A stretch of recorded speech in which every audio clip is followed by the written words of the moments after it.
di Hambalang kemarin ada diskusi tentang program pengurangan subsidi listrik utamanya. Dengan waktu itu sih dibicarakan tentang penggunaan PLTS Surya ya. Tapi kita lihat masih agak sedikit terlalu tinggi harganya, nanti sedang dicarikan teknologi yang baru maupun effort supaya harga harga produksinya itu mendekati harga yang murah sekarang atau subsidi mengecil atau betul-betul hilang gara-gara itu.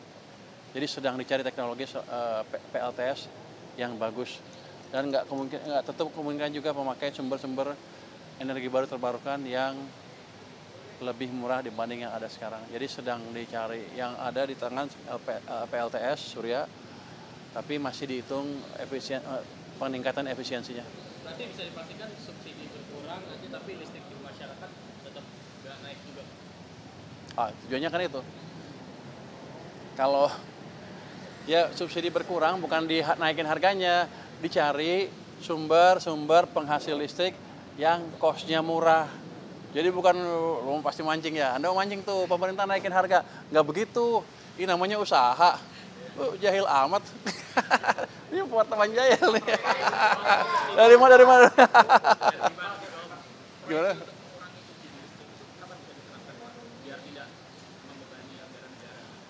Saya bukan yang ngitung, jadi nanti Kementerian SDM yang ngitung. Tapi kalau saya nanti kalau disuruh, pasti kan pertama ada pembiayaan sedikit kan. Awalnya pasti ada investasi. Kita akan hitung itu. Kalau investasi besar tapi betul-betul menghasilkan, nanti begitu jadi listrik yang lebih murah yang bisa mengurangi subsidi dalam beberapa puluh tahun ke depan, itu saya nggak akan ragu untuk membiayainya. Belum, kalau pengurangan subsidinya ya maunya yang subsidi itu hilang semua. Tapi kan nggak segampang itu. Sedang dikembangkan dan kayaknya dikembangkan teknologinya, dicari supaya lebih murah lagi. Saya sudah lihat presentasinya, sudah ada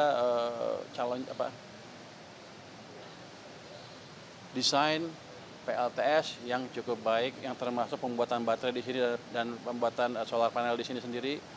Yang saya lihat sih cukup menjanjikan, tapi saya melihat sih hitungannya belum terlalu mantap, belum selesai lah, masih harus dikerjakan lagi. Tapi itu pasti kelihatannya ke depan akan bisa dicapai.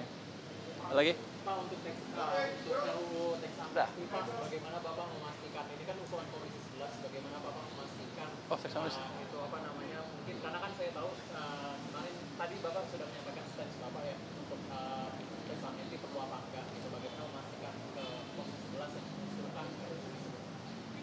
Saya nggak tahu saya bisa nolak apa enggak, saya lihat perkembangannya seperti apa.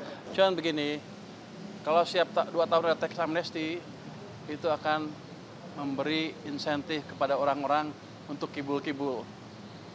Karena dia akan pikir 2 tahun lagi ada amnesti lagi. Jadi itu bukan sinyal yang bagus. Tapi saya akan pelajari seperti apa proposalnya.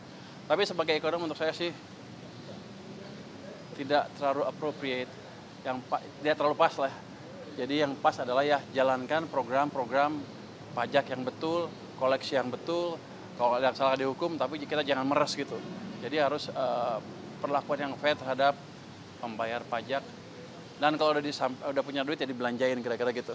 Dah, apa lagi? Terima kasih, Mas.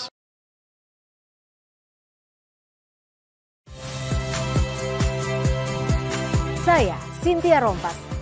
Saksikan program-program Kompas TV melalui siaran digital, pay TV, dan media streaming lainnya. Kompas TV, independen, terpercaya.